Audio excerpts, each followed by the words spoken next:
گھنٹوں بولا جا سکتا ہے۔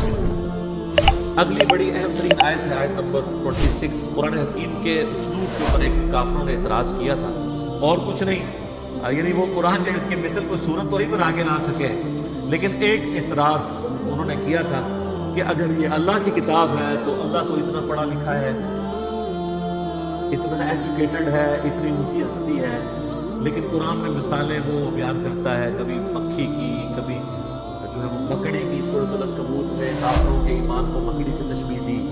سورہ الحج کے اندر کہا کہ یہ جن کو اللہ کے سوا پکار رہے ہیں یہ ایک مکھی پیدا نہیں کر سکتے، اور مکھی سے کوئی چیز چھین کے لے جائے یہ واپس نہیں لا سکتے۔ تو اتنی بڑی کتاب میں اتنی حقیر چیزوں کی مثالیں کیوں ہیں؟ تو اس قرآن کا اسلوب، یہ قرآن مشکل کتاب نہیں بلکہ اتنی آسان کتاب ہے، عام انسان کے ساتھ بحث کرتی ہے۔ دیکھ لیں آپ، کوئی فلسفیانہ باتیں اس طریقے سے نہیں ہیں، موٹی موٹی باتیں ہیں۔ تو اگر یہ اللہ کی کتاب ہوتی تو بڑی مشکل ہونی چاہیے تھی، علماء سے پوچھ کے چلنا چاہیے تھا پھر تو، یہ کہتے ہیں نا۔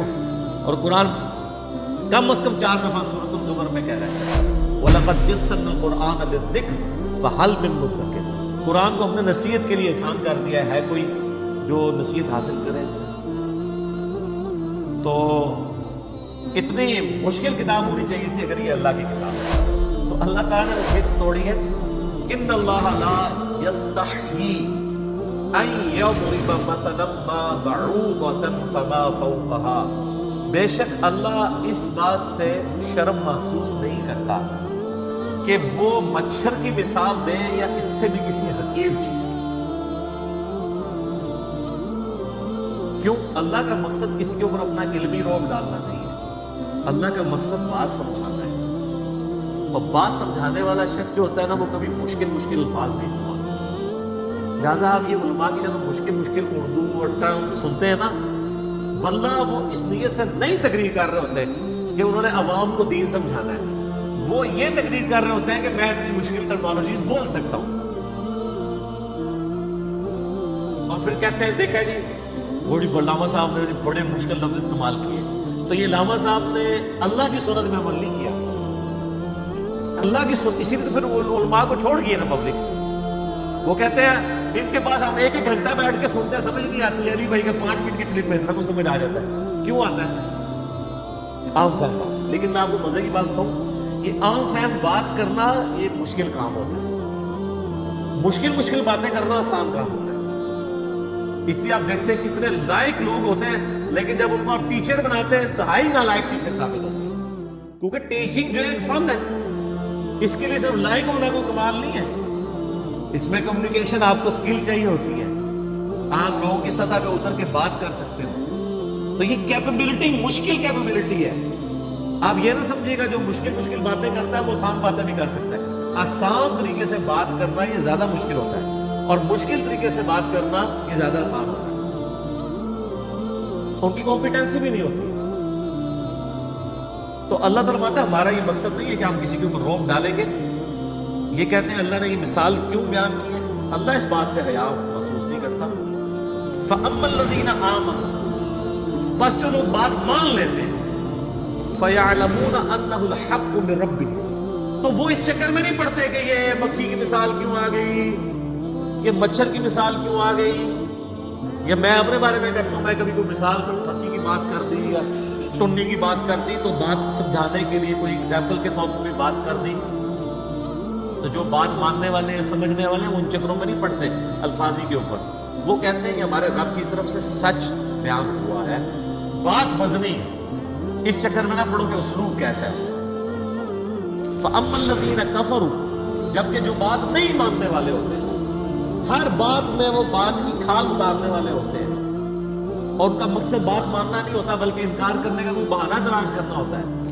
فَيَقُولُونَ، تو وہ کہتے ہیں مَاذَا أَرَادَ اللَّهُ بِهَذَا مَثَلًا، اللہ کو یہ مثال بیان کر کے کیا ملا ہے، کیا ارادہ تھا اللہ کا، یہ باتیں کرنے کی کیا ضرورت ہے، وہ مشکل باتیں ہونی چاہیے تھی۔ تو اب چونکہ یہ انہوں نے اعتراض کیا ہے غیر علمی جذباتی ڈاکٹرن کے ساتھ، لہذا اس کا جواب بھی اسی اعتبار سے پہلے تو دیا جا رہا ہے، یضل بہ کثیرا ویہدی بہ کثیرا، اللہ کا مقصد یہ ہے کہ تاکہ اس مثال کے ذریعے بہت سے لوگوں کو گمراہ کر دیں اور بہت سے لوگوں کو ہدایت دیں۔ مراد یہ نہیں ہے کہ قرآن کتاب میں گمراہی ہے، تو آیا قرآن میں ہدی للناس وبینات من الہدی والفرقان، یہ پوری انسانیت کے لیے ہدایت ہے، ہدایت کے روشن دلائل ہیں، اس میں حق اور باطل میں تمیز کرنے والی کتاب ہے۔ اس کتاب کا مقصد کسی کو گمراہ کرنا نہیں ہے، مقصد یہ کہ یہ الٹیمیٹلی تمہاری گمراہی کا سبب اس اعتبار سے بن جائے گی کہ تم اس کو مان کر ہدایت پہ آ جاؤ گے اور نہ مان کے گمراہ ہو جاؤ گے۔ جیسا شیطان نے کہا تھا کہ اے اللہ اس آدم کی وجہ سے تو نے مجھے گمراہ کیا ہے، حالانکہ آدم کی وجہ سے نہیں ہوا تھا، وہ ہوا خود ہی تھا، لیکن اس نے یہ کہا کہ نہ آدم پیدا ہوتا تو نہ میرے امتحان آتا تو نہ اس طرح ہوتا۔ تو انڈائریکٹلی یہ بات ادھر بھی اللہ تعالیٰ نے کہا ہے کہ اللہ تعالیٰ نے اس لیے کیا ہے کہ تاکہ جو ماننے والے ہیں ان کا ایمان میں اضافہ ہو جائے گا، جو نہ ماننے والے ہیں گمراہ ہو جائیں گے، اور جو ماننے والے ہیں ان کو ہدایت مل جائے گی۔ اس کا یہ مطلب قطعاً نہیں ہے کہ قرآن پڑھ کے کسی کو گمراہی ملتی ہے، یہ عقیدہ کفر ہے۔ میرا یوٹیوب پہ ایک کلپ بھی ہے، انڈیا پاکستان اور بنگلہ دیش کے لوگوں کے دو کفریہ علماء کے دو کفریہ عقیدے۔ ایک کفریہ عقیدہ یہی ہے اس میں سے کہ جی قرآن جو ہے گمراہ کر دیتا ہے، یہ اکثر آپ سنتے ہیں نا، قرآن گمراہ کر دیتا ہے ڈائریکٹ پڑھنے سے انسان۔ اچھا انڈائریکٹ پڑھنے سے بھی گمراہی ہوتا ہے، انڈائریکٹ ادھر پڑھنے دیتے ہیں، وہ کہتے ہیں پڑھنا ہی نہیں ہے، ڈائریکٹ انڈائریکٹ ہے، وہ انگریزی والی رہ گئے، انڈائریکٹ نہ انہوں نے خود پڑھا ہوا ہوتا ہے اور نہ کسی کو پڑھنا۔ وما يضل به الا الفاسقین، اور اس سے گمراہ تو نہیں ہوتے ہیں مگر وہ لوگ جو نافرمانی کی روش اختیار کیے ہوئے، جو جان بوجھ کے گمراہ ہونا چاہتے ہیں، وہ ان کے لیے قرآن میں پھر گمراہی ہے، کیونکہ جب وہ چاہ ہی رہے ہیں کہ ہم نے قرآن پاک میں نکالنی ہے اس قسم کی باتیں جس سے ہم قرآن سے دور بھاگیں، تو ظاہر ہے پھر قرآن پہ انہیں عمل کہاں سے کرنا ہے۔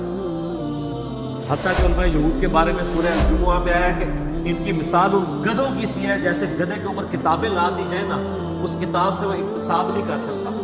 لہٰذا علماء یہود کے پاس پروفیسیز موجود تھی ان کی کتابوں میں کہ نبی آخر الزماں آئیں گے صلی اللہ علیہ وسلم، لیکن ان کتابوں سے انہوں نے اکتساب نہیں کیا، برباد ہو گئی۔ تو جو کتابوں سے اکتساب کرے اس کے لیے باتیں نہیں کہ وہ گمراہ ہوگا، جو کتاب ہونے کے باوجود اس پہ عمل نہ کرے یا شوکیس میں بس سجا کے رکھے، پڑھی ہو کتابیں پڑھی ہوئی نہ ہو، وہ گمراہ ہوتا ہے۔ اسی تو ہم کہتے ہیں کتابوں کا خدا اور ہے اور بابوں کا خدا اور۔ جو کتابوں کے خدا کو نہیں مانتا نا، اسے کبھی بھی خدا کا تعارف نہیں ہوتا، کیونکہ نبی علیہ السلام نے ہمیں بابیں نہیں دی ہیں، کتابیں دی۔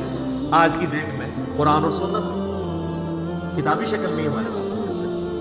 اس کے اوپر کافی اور باتیں مجھے کرنی ہیں، لیکن اب چونکہ ٹائم ختم ہو چکا ہے، اگلی دفعہ ہم اسی آیت کی جو آگے ان فاسقوں کی نشانیاں کیا ہیں جو قرآن کے ذریعے جو گمراہی کماتے ہیں، آیت نمبر 27 سورۃ البقرہ کی آن ورڈ انشاءاللہ اگلی دفعہ سٹارٹ کریں گے۔